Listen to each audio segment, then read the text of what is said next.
Well, everyone, I would say breaking news, but I think that what is happening is no surprise to anyone. Before we get into this video, though, as always, if you're going to save time and money the next time you purchase a car, link to my car buying guide in the description down below. And then some of the information provided in today's video comes from Cox Automotive. Let's get into it.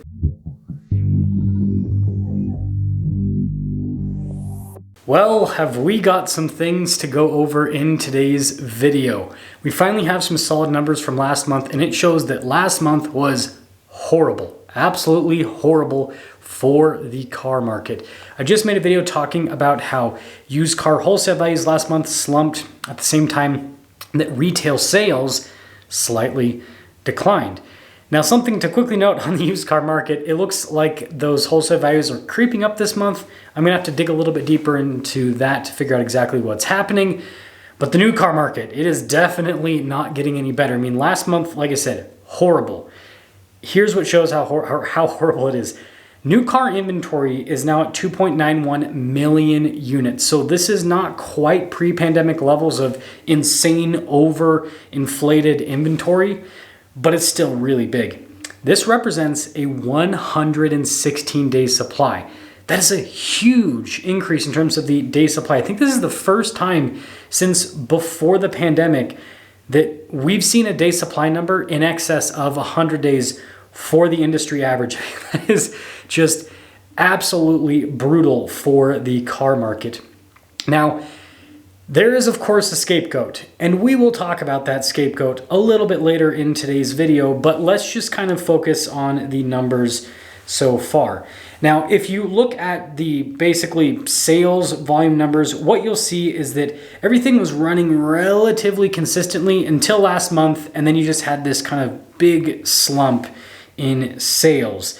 And it's kind of confusing everyone because pricing with new cars has been relatively stable. Like, pricing hasn't really gone down this year, but it hasn't gone up either. It's pretty much stayed the same. And so the assumption was that car sales were going to continue at the same pace that they were before, and that is not what is happening.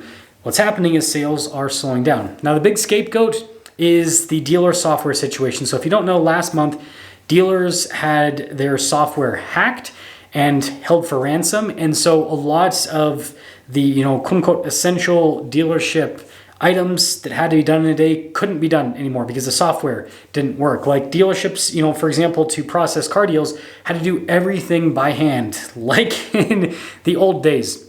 And this is the scapegoat. This is what dealers are saying. This is what, a lot of people are saying in the automotive industry is, oh, well, because the dealership software was down, we weren't able to sell as many cars because we just couldn't, facilitate the car deals without the technology. And I just think it's a bunch of phooey because here's the deal. People are either going to buy cars or they're not going to buy cars. Whether the software works or not doesn't really matter because, if you have to do things by hand, don't get me wrong, it's hell. There's no other way to put it. It is truly hell, but it's possible. And so the fact that fewer people bought cars and the day supply number exploded, I don't think it's because of the software thing. I think the software thing was really frustrating for dealers to deal with, extremely frustrating. But I don't think it caused them to sell fewer cars, or I don't really think it impacted things all that much. And I think that we're really going to see that once the numbers come in for this month, because I think that once the numbers come in for this month and we see that this is the trend where new car sales have just hit a wall, even though the software, everything's working now this month, then people are going to come back to reality. So you might be wondering, well, what is it? What is pushing people away from purchasing cars? And a few things, right? The whole economic situation. Interest rates are high. The economy is not in a great position, right? We've got, people struggling to make ends meet, so they're not thinking about buying a bright, new, shiny, brand new car. So you have all that stuff that has been a continuation that isn't getting any better. New cars are not getting any more affordable, so that all still stands. What we have also had over the last few weeks is a lot happen politically. Now, I'm not going to dive into all of the events. You guys can go watch the news for that. A lot of people have commented that they don't really want me to dive too much into this. We're going to mostly focus on cars, but this does have an impact on the car market. What is currently happening politically is causing a lot of stress and fear about the future. Whenever there's any sort of uncertainty about the future, people are going to cut expenses, and cars are the second biggest expense for most people will ever, do in their whole life. So that makes sense as to why people are going to cut that off first. It's like, the world's too crazy. I don't need a brand new car right now. I'm just going to, do the essentials. And so I think that what's happening politically is why the car market is in the situation it's in.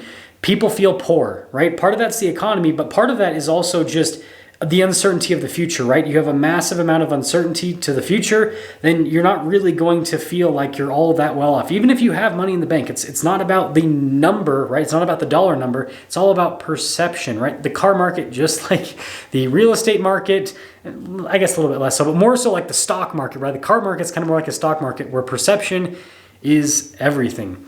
So yeah, I think that all the computer stuff definitely played a part, but I think that what's happening politically has played a much bigger part. And I think that until this next election season ends, we're going to see the car market get worse and worse, which could be good news for you guys, because that means car dealers are going to get more and more aggressive on the deals they're willing to put together, because they're going to be selling fewer and fewer cars. They're going to have, and manufacturers are also going to have to get more aggressive. Like I think that it's all going to come together to be good for those of you that are looking to get a deal.